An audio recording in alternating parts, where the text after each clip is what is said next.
Всем привет, это 300 какой-то выпуск подкаста «Откровенно пройти карьеризм». С вами Михаил Марченко, без Ольги Давыдовой. Я сегодня нахожусь на Gathering Game, или Gathering Games, я не помню, как правильно это произносится. И я поймал для интервью очень интересного гостя, одного из создателей Diablo. Но Дэвид Брейвик говорит на английском, поэтому я буду общаться на английском, так что, дорогие слушатели, надеюсь, что вы знаете английский. Hello, David. Hello.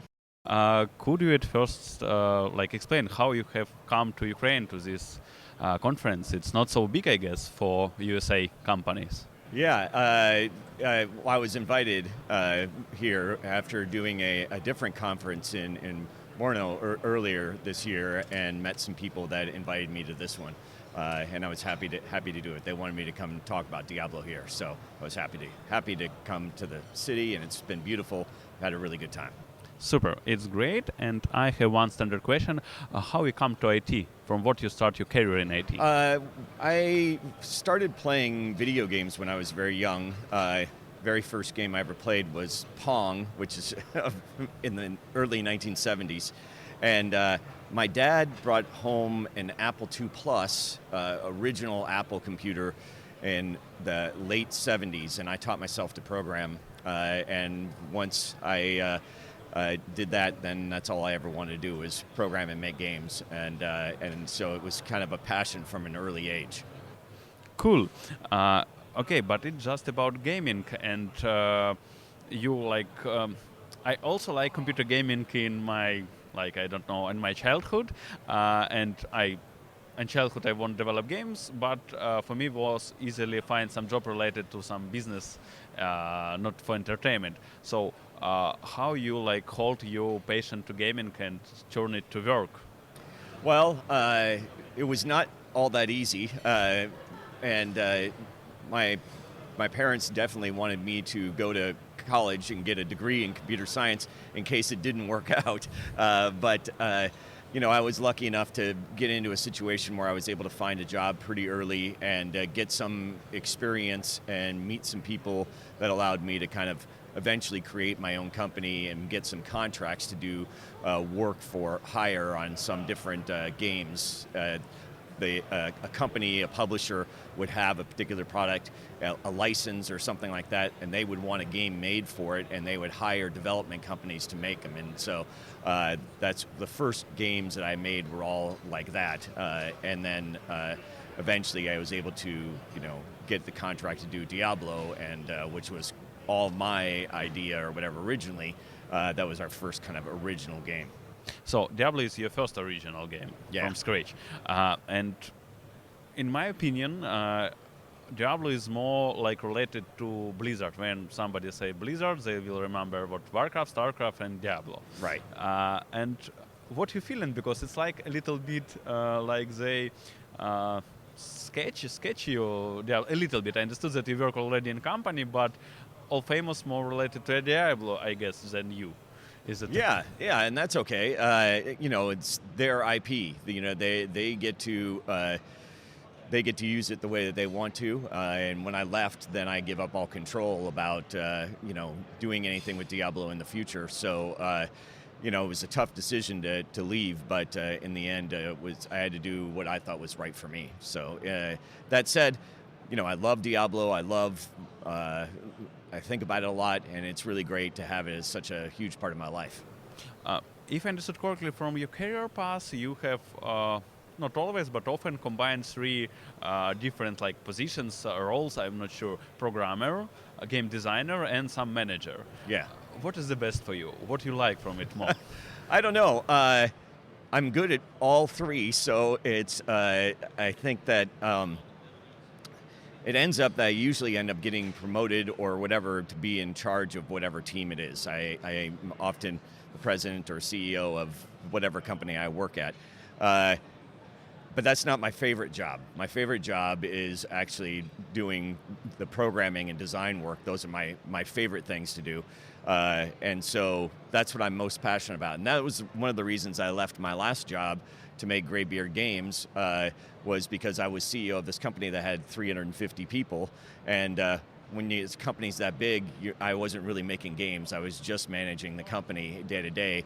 And after doing that for several years, I wanted to get back to my true passion, which is actually making something and crafting and being creative and programming.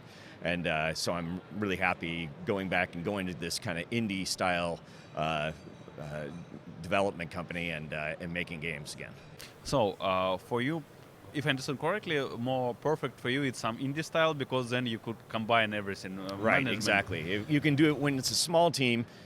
In this case, it's a real small team. It's just me, but the extremely small. But when you're a small team, when you're less than maybe 20 people or so, then you can do more than just one. You can do all the jobs. But as a company grows bigger and bigger, it becomes more and more important for you to just be a manager or dealing with finances and HR and all of these kind of other issues that come up as a company grows. Do you participate like consultant when Blizzard works on Diablo 3 or Diablo 4 or no? No, not at all. They don't reach out to me and ask anything, and I don't benefit from Diablo in any way or anything like that either. So. Okay, then one more question related to Diablo. Currently, it's very big story, a lot of personages, history, areas, etc. Is it like based in initial scope of Diablo that you imagine when creating? No, not even close. When we first made it and pitched it and whatnot, we had a little bit of information about a story and a world and things like that, but it's grown so much, and it was their job to grow it and make it bigger and put in all these characters and things like that, and so it's become a much bigger thing than I ever imagined it would. Okay, one more question. Your career, I guess you work with many people in industry. What qualities could help to somebody be good game developer or game designer? Your opinion? Well, I think it comes down to passion and focus. Those are big. Making a game is very difficult, and the hardest part is actually finishing a game. And so getting through that experience of actually shipping a game, putting it into the market, getting feedback, all of those kind of things is very important. It's important to stay humble. It's important to listen to outside information, getting feedback from customers and from other people that are playing your game, and doing all of those things to improve the product and making sure that the mission is to make the best possible game that you can, and that comes from, not only a passion but a driven experience of wanting to be the best. And I think that kind of trait is super important. Okay, you make games more than I live. And for me, it's an interesting question. What, by your feeling, by your opinion, the most important things that's happened in game industry? Probably publishing some games, publishing some technologies, etc. Yeah, there's all sorts of important things that have happened in the game industry. In my lifetime, it's changed a lot. I mean, I think right now, the biggest thing that changed the industry really almost forever is the digital distribution. Going from where we used to have to make boxes and put them on store shelves into anybody in the world can make a game and put it up and everybody in the world has access to it, changed gaming forever, and in a very positive way. It allows people from all over the world and different cultures to kind of create new experiences that would never been able to been made 20 or 30 years ago. Okay, thanks. One more, my feeling like gamer, I very like some games from my childhood where with some graphic, very good story and some interesting gameplay. And currently, my opinion that's mobile gaming, freemium, casual, it's a little bit killed it. Right. It's my opinion. What your opinion about changes currently in game industry? Because I see here, I guess just Ubisoft and Nintendo from big publishers, but mostly something like Playroom, it's developed some not small games related to mobile, and it's not so interesting like Assassin's Creed, for example. Right, I think that the industry is at kind of a strange point. There are different ways that people are entertained. Some people really enjoy those mobile games, and some people don't. some mobile games seem like that the only reason they exist is to make money, and some they're making kind of passionate mobile games. So I think that it's kind of all over the place because there's just so much content now. There are so many games released every day that it's difficult to compete, and so I think that people are trying to figure out a way to do that the best they can, and some games are going to appeal to some people and not to others. So it is a strange point and a strange kind of time, but I still think that there's plenty of really, kind of hardcore, deep, good story kind of games out there and being made all the time. And there's enough room in the industry for anything from kind of a very casual kind of experience to something very hardcore. I don't think it has to be restricted necessarily to one place or another.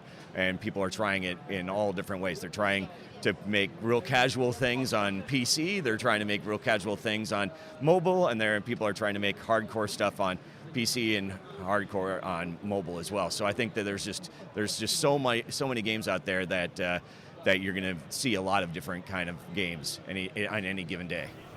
Okay, if you could come to start of your career, what advice you want to say to yourself? If I could give advice to myself now about when I started? Now, yes, like you are, and you could make advice to you like in 1980.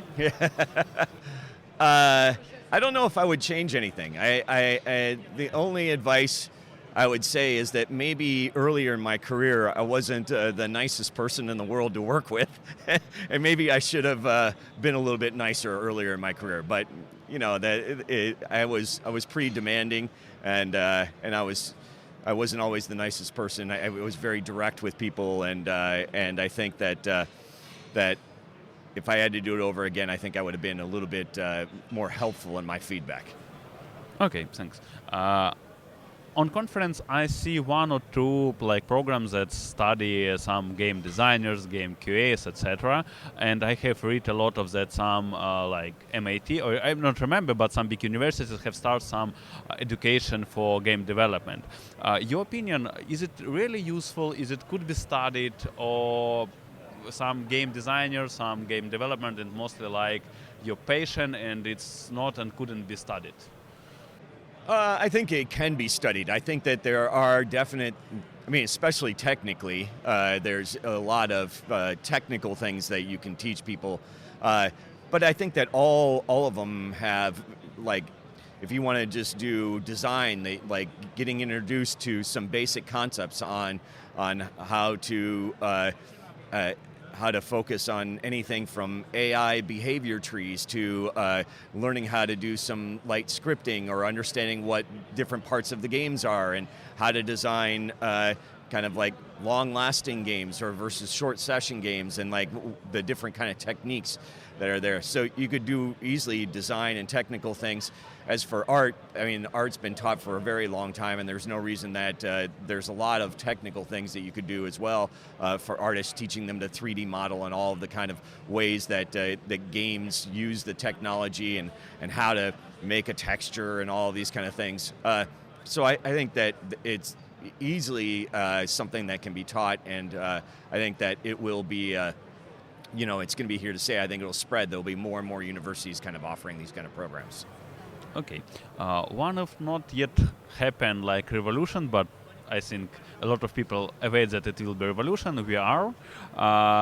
What do you think, what is future of this technology, virtual reality? Well, I think that virtual reality is in a strange spot for on a consumer level. For me, it reminds me a lot of back in the 1980s when the first phones appeared, the cell phones, they were in your car. It was like the first kind of, and they were big and they were bulky and they didn't work very well and they weren't very useful. And then technology kind of advanced and there were some changes, and you got small phones and little flip phones and things like that. And then they got into smartphones after that. So I feel like VR is kind of in that early car phone 1980s kind of mode, and that it's going to take probably 20, 30 years for it to really advance to the point where it's kind of a mass product. Right now, I think that it's, that there are some people that are early adapters, but it won't go to be a general consumer thing, I think, for a while. Okay. And probably related to last my question, what two books you could advise to read my listeners in any sense?